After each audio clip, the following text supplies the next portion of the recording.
अरे सुन, कपड़े तैयार हो गए हमारे। जी आंटी जी हो गए। क्या आंटी जी? मेम साहब बोल, मेम साहब, समझ आई? जी मेम साहब कपड़े तैयार हैं आपके। हाँ हो गए हैं तो दिखाना, सही से तो सिले हैं या बिगाड़ दिए? मेम साहब आप जरा भी फिक्र मत कीजिए, मैंने सारे कपड़े बहुत अच्छे से सिले हैं, आप चेक कर लीजिए चाहे तो। हाँ वो तो हम देख ही लेंगे।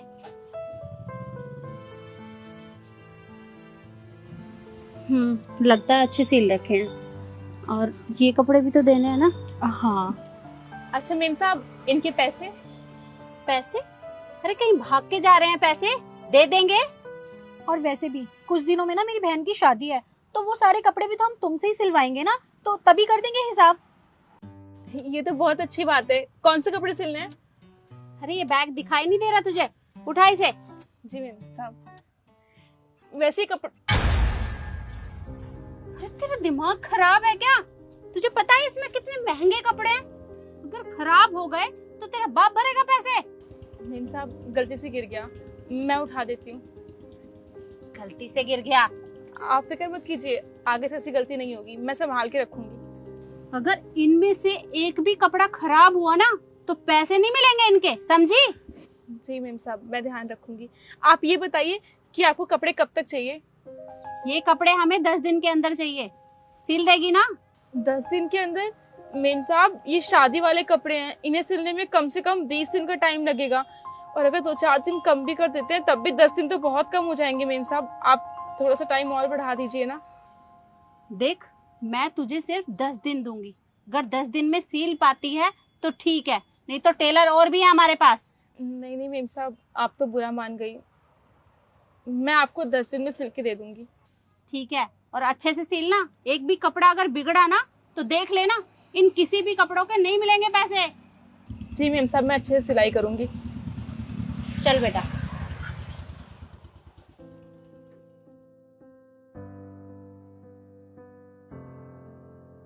अरे वाह मम्मी, आपने उसे 10 दिन का टाइम दिया है। अरे 10 दिन में वो इतने सारे कपड़े सिलेगी कैसे?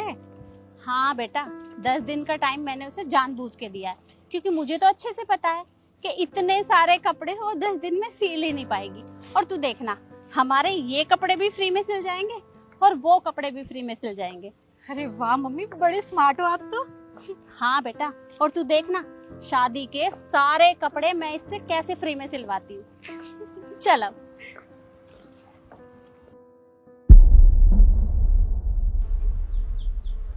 अरे वो लड़की क्या कर रही है? मेम साहब पढ़ाई कर रही हूँ। अच्छा पढ़ाई वढ़ाई छोड़, कपड़े तैयार हो गए हमारे? हाँ हाँ कपड़े तैयार हैं आपके, वो भी सारे, अभी देती हूँ। अरे मम्मी, आपने तो कहा था कि ये कपड़े नहीं सिल पाएगी, इसने तो पूरे 10 दिन में कपड़े सिल दिए। अब हमें इसे पूरे पैसे देने पड़ेंगे। तू रुक, मैं कुछ करती हूँ। मेम साहब आपके कपड़े सारे सिले मैंने, वो भी अच्छे से। हाँ हाँ ठीक है, खराब तो नहीं किए ना, अच्छे से तो सिले है ना? हाँ हाँ मेम साहब बताया ना मैंने, एक भी कपड़े खराब नहीं हुए, सारे अच्छे से सिले, आप चेक कर लीजिए। हाँ हाँ वो तो हम घर जाके चेक कर ही लेंगे। चल बेटा। अरे मेम साहब पैसे? पैसे? अच्छा हाँ, कितने पैसे हुए? वो जो पहले आपने सिलवाया था सूट, उसका और इसका मिला के हो गए 8,000 रुपए। क्या 8,000 रुपए? अरे दिमाग तो ठीक है तेरा, 8,000 रुपए कैसे हो गए? इतने तो कपड़े भी नहीं थे। मेम साहब आप ये कैसी बातें कर रही हैं, आपको पता भी नहीं कि कितनी मेहनत की मैंने इन कपड़ों में, और वैसे भी बाहर से सामान लेके आना पड़ता है, स्टोन लगाने पड़ते हैं, लेस वगैरह लगानी पड़ती है, वो भी सामान खरीद के ही आता है, तो बहुत पैसे लग जाते हैं। और आप खुद देखिए ना 10 दिन के अंदर वो भी शादी वाले कपड़े सिल के मैंने आपको दे दिए, कितने हैवी कपड़े होते हैं, और वैसे भी इतने कम में तो आपको कोई भी सिल के नहीं देगा, बस मैंने सिल के दिया, आप कहीं भी पता कर लीजिए।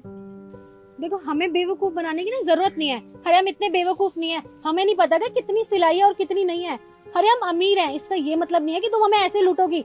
हम सिर्फ तुम्हें 5,000 रुपए देंगे, लेने हैं तो लो, नहीं तो रहने दो। मेम साहब आप ये कैसी बातें कर रहे हो, सिर्फ 5,000? अरे मैंने आपसे 1 रुपए भी ज्यादा नहीं मांगे हैं, बिल्कुल सही पैसे लगाए हैं। और आपको पता है मेम साहब 10 दिन से मैंने सिर्फ आप ही कपड़े सिले हैं, किसी और कपड़े लिए भी नहीं है।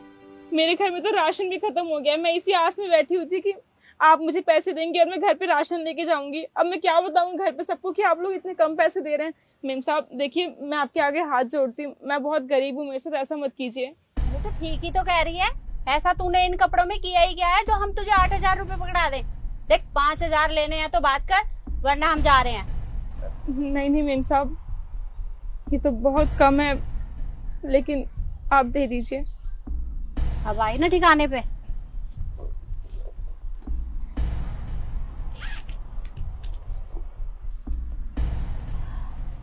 अरे बेटा, पैसे तो मैं घर पे ही भूल गई। अच्छा एक बात बता, यहाँ कहीं आसपास एटीएम है? हाँ मेम साहब, है ना एटीएम। आप यहाँ से सीधा जाओगे और उल्टे हाथ पे मुड़ जाना, वहीं पे एटीएम है। अच्छा ठीक है, तू रुक, हम अभी थोड़ी देर में आते हैं। जी मेम साहब, पर जल्दी आइएगा। हाँ हाँ, आ रहे हैं अभी। चल बेटा।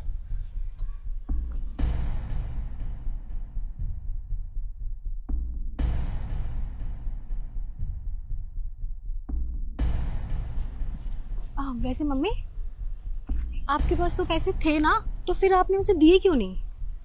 अरे बेटा, मैंने तो जानबूझकर उससे झूठ बोला था, क्योंकि पैसे तो थे मेरे पास, मुझे उसे देने ही नहीं थे। मम्मी वो तो ठीक है, लेकिन अगर उसे पता चल गया और वो हमारे घर आ गई तो? अच्छा एक काम कर, तू उससे पूछ के आ, उसे पता है कि हम कहाँ रहते हैं। ठीक है, मैं अभी आती हूँ।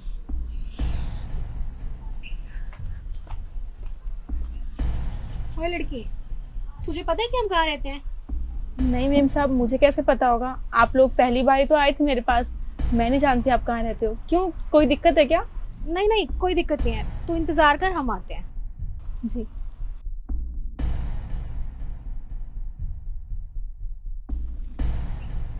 अरे मम्मी, आप तो सही कह रहे थे, उसे तो पता भी नहीं है कि हम कहाँ रहते हैं। सही है, हमारे तो पैसे भी बच गए। देखा, मेरा आइडिया काम कर गया, और ये सारे कपड़े मैंने फ्री में सिलवा लिए। सही है, अब चलते हैं। चल।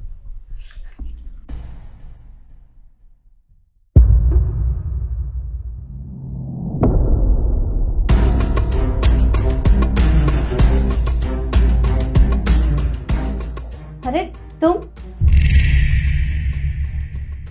तुम यहाँ? तुम तो वही हो ना जो सेक्टर 75 में सिलाई का काम करती थी? एक्सक्यूज मी, मैं आपकी कोई रिलेटिव नहीं हूँ, ठीक है? तो be in your limits. Ma'am बोलिए। क्या? आंटी जी, मेम साहब बोल, मेम साहब, समझ आई? Sorry madam. मैडम वैसे आप यहाँ कैसे? शायद आपने यहाँ आने से पहले बाहर बोर्ड नहीं चेक किया। ये आईएएस ऑफिसर का ऑफिस है। आप लोग यहाँ पे क्यों आए हैं, आप बताइए। वो मैडम, हमें कंप्लेंट लिखवानी थी। वो क्या है ना, मेरी बेटी ने एक कंपनी के साथ इन्वेस्ट किया था और वो कंपनी फ्रॉड निकली। वो इसके पैसे लेकर भाग गई। हमने थाने में रिपोर्ट भी लिखवाई थी, पर वो बड़े लोग हैं ना, तो वो हमारी सुनवाई नहीं कर रहे, तो इसलिए हम आपके पास आए थे। आप हमारी मदद कर देती तो अच्छा होता। मैम, हम आपके पास बहुत उम्मीदों से आए हैं। वो क्या है ना, मैंने बैंक से भी लोन ले रखा है, और अगर मुझे वो पैसे वापस नहीं मिले ना, तो हम लोग रोड पे आ जाएंगे। प्लीज हमारी मदद कर दीजिए। एक्सक्यूज मी, आपने क्या कहा? आप मेरे पास बहुत उम्मीदों से आई हैं। यू नो व्हाट, आपको उम्मीद का मतलब भी नहीं पता है। उम्मीद वो होती है जो मुझे आप लोगों से थी उस दिन। अरे मैं पूरी रात वहां बैठी रही इस उम्मीद में कि आप लोग अभी आएंगे और मुझे पैसे देके जाएंगे, लेकिन आप लोगों ने क्या किया? आप लोगों ने मेरे सारे पैसे रख लिए। वो मेरी मेहनत की कमाई थी जो आपने मुझे नहीं दी। वो कहते हैं ना, जैसा करोगे वैसा भरोगे। और आज मैंने और आपने दोनों ने ये चीज देख ली। जैसे आप लोगों ने मेरे साथ फ्रॉड किया उस दिन, आज वैसे ही आपकी बेटी के साथ भी फ्रॉड हुआ। और आंटी जी, आप लोग सोच रहे होंगे ना कि मैं यहाँ पे इतनी बड़ी पोस्ट पे कैसे आ गई। अरे मैडम कैसी बात कर रही हैं? वो जब भी हम आपकी दुकान पर आते थे तो आप हमेशा पढ़ाई करते रहते थे। जब आपने इतनी पढ़ाई की है तो इस पोस्ट पे होना तो बनता ही है। आंटी डोंट टेल मी कि आपको बहुत खुशी हो रही है कि मैं इस पोस्ट पे हूँ। आई नो कि आप लोग को बहुत बुरा लग रहा है मुझे यहाँ पे देख के कि एक सिलाई वाली इतनी बड़ी पोस्ट पे कैसे आ गई। वो क्या है ना कि गवर्नमेंट जॉब पाने के लिए, इतनी बड़ी पोस्ट पे आने के लिए इंसान की काबिलियत देखी जाती है, ना कि उसके पैसे। और मैं आपकी बेटी की तरह नहीं थी ना कि पढ़ाई लिखाई छोड़ के बस अपनी अमीरी का शो ऑफ करती फिरूं। मैंने दिन रात मेहनत की है इसके लिए, दिन रात एक कर दिया है, उसके बाद जाके आज मैंने ये मुकाम हासिल किया है। खैर, आप लोग क्या जानोगे कि मेहनत क्या होती है। बाय द वे, मेरे पास इतना टाइम नहीं है कि मैं आप लोगों से बात कर सकूं, क्योंकि मुझे और भी बहुत सारे इंपॉर्टेंट काम होते हैं। और हाँ, तुम सारी डिटेल बाहर रजिस्टर करवा देना, एंड देन मुझे जब टाइम मिलेगा तो मैं पता करती हूँ उस कंपनी के बारे में। अगर कोई भी इंफॉर्मेशन मिलती है तो मैं आपको बताती हूँ। Now you have to go. Madam, आपका बहुत बहुत धन्यवाद। और हाँ, उस दिन के लिए मैं आपसे माफ़ी मांगती हूँ। मैंने चंद पैसों के लालच में आके आपके साथ वो सब कर दिया। देखो, हो सके तो हमें माफ़ कर देना।